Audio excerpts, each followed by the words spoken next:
नमस्कार साथियों। जैसा कि आप आज सभी साथियों को एनसीटी का जो ब्रिज कोर्स का नोटिफिकेशन है उसकी पीडीएफ प्राप्त हुई होगी, जिसको देखकर सभी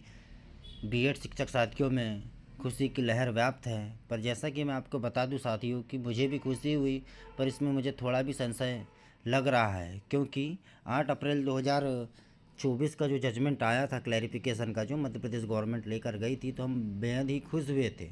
पर साथ ही साथ उसमें कुछ शर्तें दी गई थी, और वो शर्तें जो सब्जेक्ट टू आउटकम और भी जो शर्तें थी उसको हमने मध्य प्रदेश हाई कोर्ट में क्लियर करवाकर हमने मध्य प्रदेश हाई कोर्ट का केस जीता था। तो वही शर्तें को इस ब्रिज कोर्स के नोटिफिकेशन में इम्प्लीट किया है। तो साथ ही साथ हमारा जो 22 अप्रैल अब 2025 में जो मैटर लगा है, आने वाली 22 तारीख को हाई कोर्ट में केस मध्य प्रदेश का लगा हुआ है, जिसमें हमें सब्जेक्ट टू आउटकम का मैटर फिर से क्लियर करवाना होगा। जैसा कि दोस्तों आप इस पीडीएफ में देख सकते हैं कि इसमें बोला गया है कि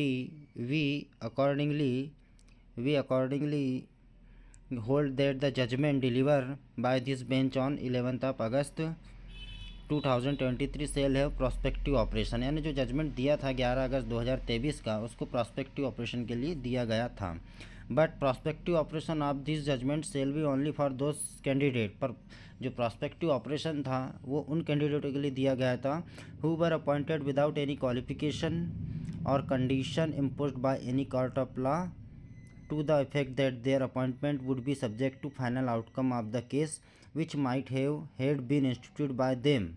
and such candidate were in a regular employment without any disqualification and were appointment in pursuance of notice advertisement where B.Ed was stipulated to be valid qualification। यानी साथियों उनके लिए बोला गया था जो B.Ed के साथ ही कोर्ट में केस लड़ने गए थे, तो उनके लिए लाइन बोली गई है जो बीएड के साथ ही कोर्ट के थ्रू जिनने ज्वाइनिंग पाए थे, जो कोर्ट में इम्पोज करने गए थे कि हमें नियुक्ति दी जाए, उनके लिए है जो ऐसे फाइनल आउटकम में आए थे। साथ ही साथ उनके लिए भी है कि जिनके नोटिफिकेशन में बीएड नहीं था, जब भर्ती नियुक्ति जब आई थी तो उसमें नोटिफिकेशन में बीएड नहीं था, और वो कोर्ट के थ्रू जब जो भर्ती में वो आए थे और जो ज्वाइन हुए हैं, तो उन लोगों के लिए यह नियम लागू नहीं होगा।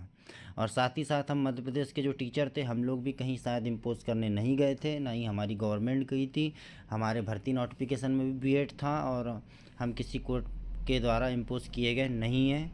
और हम लोगों की भी अपॉइंटमेंट सही है। साथ ही साथ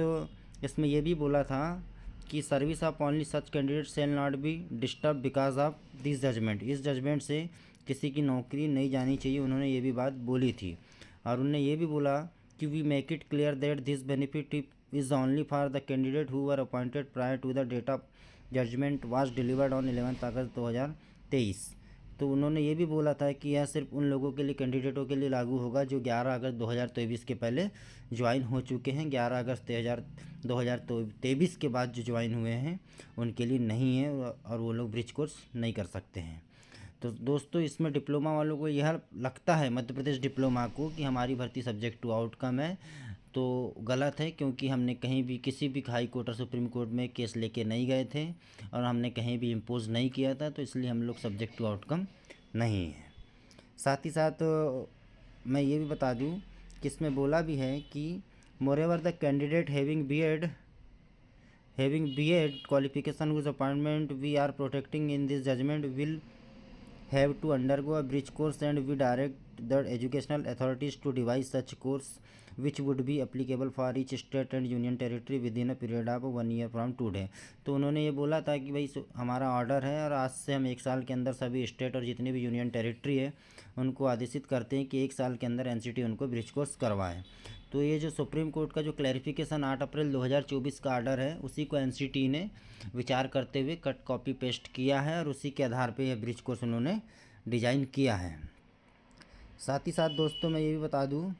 कि इसमें एनसीटी है, तो एनसीटी ने इसके लिए जो कमेटी बनाई थी, दोनों कमेटी की रिपोर्ट आ चुकी हैं, और एमएचआरडी से उन्हें परमिशन लेना बाकी था, अब उन्हें एमएचआरडी से भी परमिशन मिल चुकी है। अब उन्हें अपना जो भी डाटा बना है, उन्हें मॉड्यूल और सिलेबस, अब वो एनआईओएस और एनसीटी को प्रोवाइड करेंगे,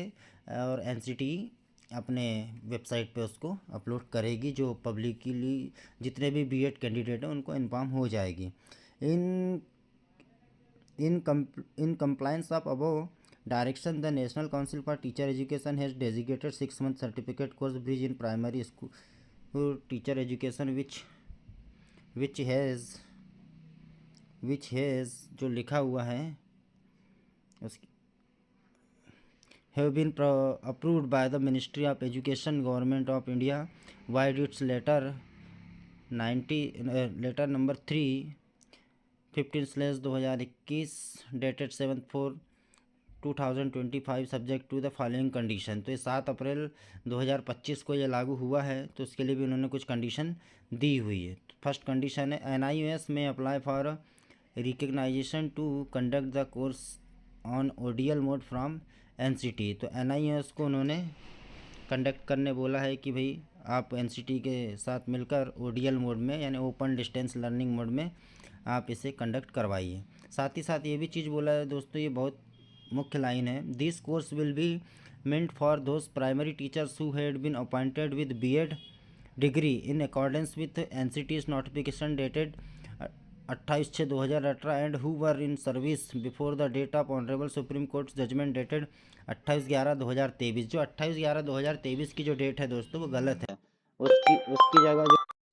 उसकी जगह जो डेट आना चाहिए 11 अगस्त 2023 आना चाहिए, यानी 11 अगस्त 2023 आना चाहिए। 28/11/2023 की डेट यह गलत है। Appropriate mechanism will be evolve bye NCT and NIOS to ensure that any candidate who is not covered under the ambit of the judgment dated 8 April 2024 shall not avail of the course. Orders of the competent authority in this department will be obtained in this regard. The participant teachers shall complete the course within 1 year of commencement of course of NIOS। तो NIOS के अंदर जितने भी जो हैं 11 अगस्त के पहले के जितने भी टीचर ज्वाइन हुए और जो 8 अप्रैल 2024 के ऑर्डर के अंतर्गत आते हैं, तो वो टीचर को बोला है कि आप उन्हें जो समय दिया हुआ है उसके अंदर आप उन्हें ब्रिज कोर्स करवाइए। साथ ही साथ बोला है कि the teachers indicate at point second above may avail this one time opportunity to complete the course as honourable Supreme Court has directed that failure of any candidate to participate and complete the course within time frame as decided by the educational authorities will invalidate their appointment. Sufficient advertisement wide publicly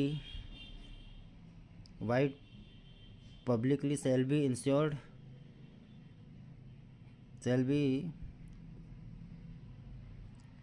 ensured by NCT and NIOS in this regard। तो उन्हें ये भी बोला गया है कि भाई एक बार में पास करना है, अगर फेल होते हैं तो उनकी जो ज्वाइनिंग है वो भी निरस्त हो सकती है। उसके बाद चौथा पॉइंट बोला है qualifying the bridge course will be strictly meant for teachers indicated in point second above the protect their existing employment only. This bridge course will not be valid for those teacher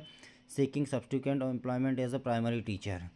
सिर्फ ये bridge course इसके लिए दिया गया है जो 11 August 2023 के पहले जो BEd टीचर ज्वाइन हुए हैं उनके लिए ब्रिज कोर्स है, ना कि जो BEd कर चुके हैं और प्राइमरी टीचर बनना चाहते हैं और ब्रिज कोर्स के थ्रू वो ज्वाइन होना चाहते हैं उनके लिए नहीं है। सिर्फ ये उनके लिए है जो 11 अगस्त 2023 के पहले जितने भी BEd धारी लगे हैं उनके लिए ब्रिज कोर्स लॉन्च हुआ है। थर्ड पॉइंट है this is hereby notified for information of all the stakeholders. तो जो नोटिफिकेशन है उनको जो भी सूचना है जितने भी स्टेक होल्डर्स यानी हितधारक हैं जितने भी BEd कैंडिडेट हैं उनको वेबसाइट के थ्रू नोटिफाई और इन्फॉर्मेशन प्रोवाइड कर दी जाएगी, जिसमें मैम अभिलाषा झा मिश्रा जो मेंबर ऑफ सेक्रेटरी हैं उनके सिग्नेचर हुए हैं 7/4/2025 के उनके साइन है, आप देख सकते हैं। साथ ही साथ उन्होंने कॉपी भेजी है IT डिवीज़न NCT को और साथ ही साथ अदर जो चेयरपर्सन ऑफ NIOS है उनको, और NCT ने जितनी भी एजुकेशनल डिपार्टमेंट अथॉरिटी सबको इसकी कॉपी प्रोवाइड की है। धन्यवाद।